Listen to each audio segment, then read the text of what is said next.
I am starting it's evening में dear students. बेटा demand, मैं डिमांड वर्ड लास्ट लेक्चर तक ही यूज करूं ना तो बेटर है, सही है।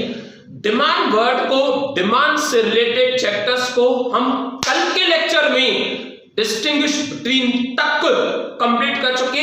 आज से, आज का दिन, आज का लेक्चर, आज से वक्त सप्लाई का शुरू हुआ। द वर्ड सप्लाई आपका 5th चैप्टर, मैं आपके इकोनॉमिक्स में 5th चैप्टर स्टार्ट कर रहा हूं, producers behaviour. The word producer, goods बनाने वाला।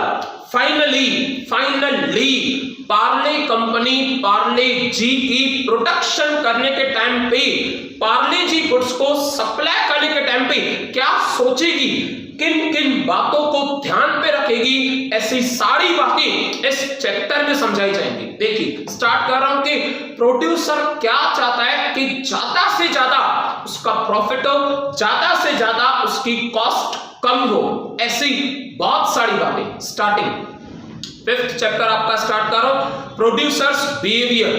What do you mean by the supply? आपका फर्स्ट क्वेश्चन आपसे पूछा जा रहा है, सप्लाई यानी क्या? डिमांड का कॉन्सेप्ट एकदम क्लियर है, कल तक ही सही था। आज की बात याद रखना, कल तक सही था मतलब बेटा भूल नहीं जाना है, उस लेक्चर तक सही था। आज बात सप्लाई की करनी है। What is mean by supply? Supply होती क्या है? देखो आपका फर्स्ट क्वेश्चन ये पूछा जा रहा है, what do you mean by the supply? Demand की बात कल तक थी, आज आपसे पूछा जा रहा है, इस लेक्चर में पूछा जा रहा है, हमें बताओ सप्लाई यानी क्या होता है, and what are the determinants of a supply, market supply. I mean ये हमसे पूछ रहे हैं कि बताओ सप्लाई यानी क्या, और मार्केट में, इंडिविजुअल नहीं पूरी मार्केट में गुड्स की सप्लाई हो वो किन बातों पे डिपेंड करती है। देखो एग्जांपल बेटा अज्यूम करो, आप अज्यूम करो कि एज ऑन टुडे, आज के दिन पे आपका बर्थडे है, दैट इज 14th अगस्त, कल 15th अगस्त है, आज के दिन पे आपका बर्थडे है। आज सुबह सुबह घर से उतर के, आप बिल्डिंग में रहते हो, घर से फ्लैट से बाहर आके आप डायरेक्टली एक किराना स्टोर पे, एक जनरल स्टोर पे चले गए, और जनरल स्टोर पे जाने से आपने पैसे निकाले और आपने कहा कि मुझे 10 डेयरी मिल्क चॉकलेट्स दे दो। वो डेयरी मिल्क चॉकलेट्स जिसकी एक की प्राइस है 10 रुपया, 10 रुपीज के आप मुझे 10 डेयरी मिल्क चॉकलेट्स दे दो। वो seller on the spot box निकाल रहा है, डेयरी मिल्क चॉकलेट्स काउंट कर रहा है, और आपके हाथ में उसी टाइम पे आपके हाथ में उसने 5 dairy milk chocolates the. Point to be noted, मैं फिर से रिपीट कर रहा हूं बेटा, क्या आपका बर्थडे है और आप सेलिब्रेट करना चाहते हो, घर वालों को, फैमिली मेंबर्स को आप चॉकलेट डिस्ट्रीब्यूट करना चाहते हो, और जल्दी जल्दी में आप सेलर के पास जा रहे हो और सेलर को पैसे दे रहे हो। देने के टाइम पे आप कह रहे हो कि मुझे 10 डेयरी मिल्क चॉकलेट्स दे दो, 10 रुपीज ईच वाले, एक जो 10 रुपए का होता है। वो सेलर बॉक्स निकाल रहा है, चॉकलेट्स काउंट कर रहा है, और 5 चॉकलेट आपके हाथ में दे रहे हैं। 5 आपने मांगे कितने, डिमांड कितनी की, 10 की, उसने दिए कितने, 5, यानी वो सेलर गुड्स सप्लाई करने के काबिल बिल नहीं है। द वर्ड सप्लाई, सप्लाई यानी जब सेलर उस प्राइस पे 10 रुपीज ईच, उस टाइम पे जितनी देर में आपने मांगा, उस क्वांटिटी पे, जो क्वांटिटी आप कह रहे हो, अगर गुड्स दे रहा है, सप्लाई कर रहा है, उससे सप्लाई कहा जाएगा। टाइम भी आपका, प्राइस जो एमआरपी लिखी हुई है, नोट है जो प्राइस मार्केट में चल रही है, क्वांटिटी जो आप कह रहे हो उतनी क्वांटिटी दे रहा है, उतने टाइम में दे रहा है, उतनी चीज दे रहा है, उससे कहा जाएगा सप्लाई। सर उसने 5 चॉकलेट्स दी तो बेटा इसका मतलब उसके पास स्टॉक ही नहीं है, वो मार्केट में सप्लाई नहीं कर पाएगा। अगर वो 10 चॉकलेट्स देता, इट मींस वो सही तरीके की सप्लाई होती। देखो रीड कर रहा हूं मैं, ऐसी सारी बातें जो रिलेटेड है। Supply refers to the various quantity of a commodity which the seller are able, लायक है वो 10 चॉकलेट सेल करने के, विलिंग, इच्छा है उसकी, offer the sale 10 chocolate chocolates बेचना चाहता है during a given period of the time, उस 10 मिनट में आप 10 मिनट वेट कर रहे हो उसके लिए, एंड से पर डे, पर वीक, पर मंथ और ईयर, भले वो एक दिन की बात हो, एक वीक की बात हो, एक साल की बात हो या एक महीने की बात हो, उससे सप्लाई कहा जाएगा, सप्लाई में उसे काउंट किया जाएगा। Next, supply is what the seller is able to offer for the sale. 10 की जगह वो आपको कहता कि बेटा 10 क्यों, मैं 15 दे सकता हूं, 20 दे सकता हूं, क्या आपको ज्यादा रिक्वायरमेंट है, यानी वो सेलर लायक है गुड्स सेल और सप्लाई करने की। Next, the ability of the seller is to offer the sales depend upon the stock of the commodity। उसके पास डेयरी मिल्क चॉकलेट्स का स्टॉक ही नहीं था, stock of the commodity that the producer has willingness to sell depends upon the difference between the reservation price and prevailing market price. इसके कहने का मतलब है सिंपल, उनके पास स्टॉक अवेलेबल होना चाहिए और वो स्टॉक से मार्केट में गुड्स कंटिन्यू फ्लो में सेल करते हैं। नेक्स्ट की बातें करें तो बेटा मैं पॉइंट्स पे आ रहा हूं, सॉरी पॉइंट से पहले आपका definition, I mean definition according to the Paul Samuelson, supply refers to the relation between market price and amount of the goods, relation between market price and amount of the goods that sellers या I mean producers are willing to supply. क्या वो 10 का dairy milk 12 में बेचना चाहता था, क्या वो 10 रुपए का डेयरी मिल्क 8 में बेचना चाहता था, बिल्कुल भी नहीं। सही प्राइस पे सेल करना चाहता था, सही टाइम पे सेल करना चाहता था, उसके पास क्वांटिटी नहीं थी। इनके कहने का मतलब वही है कि जो मार्केट प्राइस है वही उसकी एमआरपी होनी चाहिए और जितनी क्वांटिटी डिमांड कर रहा है कस्टमर उतनी क्वांटिटी वो सप्लाई कर सके तो उसे सप्लाई करेंगे। डिटर्मिनेंट्स, निर्धारित किन बातों पे पूरी मार्केट की सप्लाई, तब मार्केट सप्लाई, एक सेलर नहीं, 2 सेलर, 4 सेलर, 10 सेलर, पूरी मार्केट के सेलर्स की बातें उसे कहते हैं मार्केट सप्लाई। देखो number 1, price of the commodity. Price यानी बहुत बेस्ट में बेस्ट फैक्टर है बेटा, सिंपल सी बात, प्राइस की शॉर्ट फॉर्म में बात बताऊं ना, शॉर्ट में 2 रुपए की पेन सेल करने के टाइम पे सेलर को मन में एक बार जरूर आएगा कि मैं कमाऊंगा कितना। 20 रुपए की पेन सेल करने के टाइम पे सेलर को मन में एक बार भी नहीं आएगा कि मैं कमाऊंगा कितना। इट मींस प्राइस जितनी ज्यादा सप्लाई उतनी ज्यादा, क्या कहा मैंने, प्राइस जितनी ज्यादा सप्लाई उतनी ज्यादा। सेलर 2 रुपए की वैल्यू पेन सेल करेगा खुशी से, या उसकी जगह 20 वाली सेल करना चाहेगा, सर 20 वाली 100%। इसका मतलब प्राइस का और सप्लाई का आपस में इक्वल रिलेशन है, direct relationship between price and supply. Price, it is an important factor influence the supply, more is supplied at higher price। 20 वाली पेन जितनी कहो, आपको मैं खुद मंगा के दे रहा हूं कुछ टाइम के अंदर, 2 रुपए का बेटा स्टॉक नहीं है, 2 रुपए वाली पेन वैली पेन है ना, उसका स्टॉक नहीं है।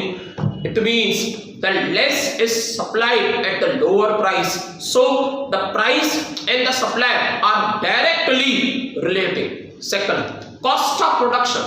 बारिश कर रही है, वर्कर्स वेजेस ज्यादा डिमांड कर रहे हैं, रॉ मटेरियल्स कॉस्टली हो रहा है, ट्रांसपोर्टेशन कॉस्टली हो रहा है, एक ना एक दिन करके P1 P2 चल रहा है, उसमें गुड्स डिलीवर नहीं हो रहे।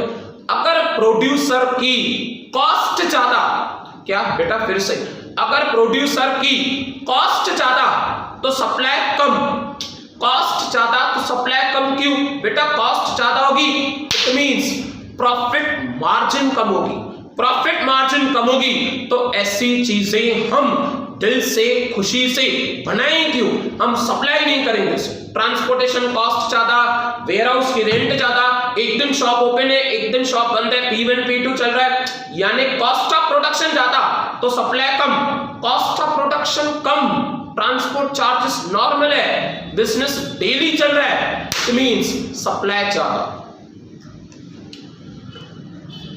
cost of production changes in the price of the factors like rent, wages, interest.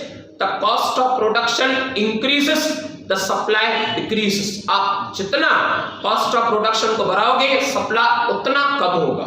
Next third technique. बेटा जमाना था, किस टाइम पे जमाना था, हमारे बापूजी गांधी जी चरखा चलाते थे बैठ के, 4 बजे बैठ के इवनिंग में अपने लिए कमीज सिला करते थे हमारे देश के बापूजी. बट उस टाइम पे टेक्नोलॉजी नहीं थी. बापूजी के पास जो चरखा था ना वो उस टाइम के हिसाब से सही था. आज के टाइम पे रेमंड्स कंपनी लेटेस्ट मशीन से कपड़ा बनाती है और पॉपुलेशन के हिसाब से वो कपड़े फास्ट, वो गारमेंट्स फास्ट सप्लाई करती है. Technique production level of technology. आज के जमाने में पुराने टाइम की मशीनें नहीं चलेगी. Population day by day fast बढ़ रही है. आप जापान से मशीनें मंगाओ, आप चाइना से इंपोर्ट करो, तो जाके आपकी टेक्नोलॉजी एकदम अपडेट होगी. लिखा हुआ है improvement in the technology production will lead to increase the supply. Advance technology enables the producer to produce more. Fast technology होगी, मशीनें फास्ट चलेंगी, प्रोडक्शन ज्यादा होगी, कपड़े ज्यादा सेल होंगे, प्रॉफिट ज्यादा होगा, सारी चीजें ग्रोथ में जाएंगी. Next government policy. Quite possible अगर बेटा अगर गारमेंट्स के ऊपर, कपड़ों के ऊपर, टेक्सटाइल्स के ऊपर, शर्ट्स के ऊपर गवर्नमेंट ने जीएसटी बढ़ा दी, जीएसटी अगर बढ़ा दी, इट मीन्स अगेन शर्ट्स बनाना कॉस्टली हो जाएगा, प्रॉफिट कम हो जाएगा और सेलर दिल से बेचना नहीं चाहेगा, उसकी प्रॉफिट मार्जिन कम यानी सप्लाई भी कम. गवर्नमेंट पॉलिसी यानी related to the taxes, related to the budget, वो फेवर में होनी चाहिए प्रोड्यूसर के, वो फेवर में होनी चाहिए सेलर के. The government policies like taxation, subsidies, industrial policies में encourage या तो वो आगे बढ़ाएंगी, में discourage या तो वो कम करेंगी. A tax on the commodity will raise the cost of production. Shirts costly हो जाएंगी, उस पे जीएसटी ज्यादा, तो खरीदने वाला प्राइस ज्यादा देखेगा, वो परचेज ही नहीं करेगा. बेचने वाला महंगी शर्ट्स बनाएगा तो उसकी लागत ज्यादा लगेगी. Discourage. A tax on the commodity will raise the cost of the production and supply will. Subsidy on the other hand will provide the incentive to increase the production and supply. It means government को अपने pocket से tax में से concession देनी होगी. Next export and import. क्या बेटा export. Onions की प्रोडक्शन बहुत हुई, पटाटोस की प्रोडक्शन बहुत हुई, ज्यादा से ज्यादा ओनियंस हमने बाहर एक्सपोर्ट कर दी, ज्यादा से ज्यादा पटाटोस हमने बाहर एक्सपोर्ट कर दी. आप एक्सपोर्ट दूसरे देशों में करो, हम क्या खाएंगे, हमारे लिए सप्लाई ही नहीं बचेगी. अगर आप एक्सपोर्ट ज्यादा करोगे तो देश के लिए कम होगा, देश की प्रोडक्शन कम हो जाएगी, देश की कंजम्पशन कम हो जाएगी, यानी सप्लाई भी कम हो जाएगी. वैसा वर्षा अगर आप एक्सपोर्ट कम करोगे तो देश के लिए प्रोडक्शन ज्यादा, देश के लिए कंजम्पशन ज्यादा. इट मींस ओनियंस और पटाटोस की सप्लाई ज्यादा. अमेरिका वालों को बाद में दो, चाइना वालों को बाद में, पाकिस्तान वालों को बाद में, सबसे पहले आप इंडिया के पॉपुलेशन के हिसाब से कंजम्पशन की पहले सोचो, तो सप्लाई फिर प्रॉपर होगी. when the government resorts to import and supply expands, imports ज्यादा कर रहे हो तो सप्लाई बढ़ जाएगी. At the same time heavy exports, अगर exports ज्यादा करो, गुड्स बाहर जा रहे हैं, बड़ी सप्लाई कम हो जाएगी, would reduce the supply in the domestic market. Next future expectation. बेटा future expectation क्या कह रहा है, रीड करो. If the future trends indicates the rise in the price, supply will decrease at present. Future में याद करो पैराशूट बॉटल, यानी सेलर सोचेगा आज 80 रुपीज की बॉटल है, अगर 80 रुपीज की बॉटल न बेच के कल से मैं न्यू बॉटल्स परचेस करूं और 90 रुपीज का स्टॉक पहले क्लियर करूं, यानी वो आज 80 वाली बॉटल सेल नहीं करेगा, जो 90 का स्टॉक पर है वो सेल करेगा, तो आज सप्लाई कम हो जाएगी। कल के भरोसे बैठोगे, सप्लाई आज कम होगी, कल प्राइस बढ़ने वाली है, आपका प्रॉफिट बढ़ेगा। पैराशूट की बॉटल कल सेल करोगे, यानी आज ओल्ड आप स्टॉक जमा कर रहे हो और कल के स्टॉक में प्रॉफिट मार्जिन ज्यादा, तो आज फिर supply come. If the future trends तो rise in the supply in future, price ज्यादा बढ़ेगी फ्यूचर में तो सप्लाई भी फ्यूचर में ज्यादा होगा, आज सप्लाई कम होगा। On the other hand, if the seller expects the future price to fall in, if the seller expects the future price to fall, future में प्राइस कम हो जाएगी। आज 80 वाला प्रोडक्ट है, न्यू एमआरपी 70 की आ रही है, 70 वाला बेचोगे प्रॉफिट कम कमाओगे। आज 80 वाला जितना पर है जल्दी सेल करते जाओ, यानी आज आपकी सप्लाई ज्यादा, क्योंकि 70 के पीछे प्रॉफिट मार्जिन कम, तो कल से सप्लाई भी कम, would increase in the certain period, time के हिसाब से। नेक्स्ट बेटा, नेक्स्ट की बात करें, देखो लिखा हुआ है क्लाइमेटिक कंडीशंस, बारिशें तय करेंगी, पॉइंट कभी नोटे, बारिशें तय करेगी कि कोल्ड ड्रिंक्स की सप्लाई कितनी होगी, बारिशें तय करेगी फूड ग्रेन्स की सप्लाई कितनी होगी, बारिशें तय करेगी रेनकोट्स की, अम्ब्रेलास की सप्लाई कैसे और कितनी होगी। लिखा हुआ है the supply of a commodity also influenced by the nature, mainly raincoats, umbrellas, mainly agriculture. बारिशें बहुत अच्छी तो राइस की प्रोडक्शन बहुत अच्छी, बारिश कम यानी रेनी सीजन कम, राइस की प्रोडक्शन कम तो राइस की सप्लाई भी कम, रेनी सीजन ज्यादा तो राइस की प्रोडक्शन भी ज्यादा, कल्टीवेशन भी ज्यादा, राइस की सप्लाई भी ज्यादा। A favorable climatic condition will increase the supply of agriculture products.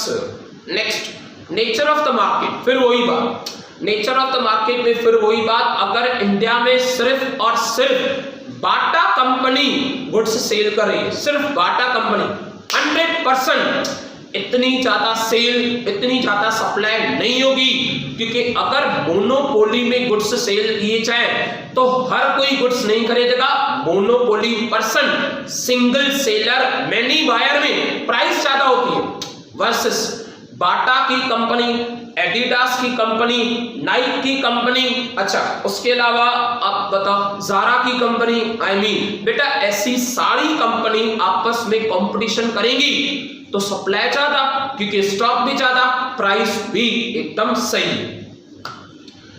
In the competitive market the supply would be more, but in the monopoly the market seller may create the artificial scarcity, profit ज्यादा कमाने के लिए to raise the price। next, infrastructure, 9th point, आपकी second last, third last, transport नहीं है, communication नहीं हो पा रहा, बैंकिंग फैसिलिटी प्रॉपर नहीं है, सप्लाई भी प्रॉपर नहीं होगी, ट्रांसपोर्ट सही है, रास्ते एकदम सही बने हुए, नेशनल हाईवेज हैं, सप्लाई भी फास्ट होगी, ट्रांसपोर्ट फास्ट है, सप्लाई भी फास्ट, बैंकिंग की ट्रांजैक्शन फास्ट है, पैसे फास्ट पहुंच रहे तो गुड्स भी फास्ट डिलीवर होंगे।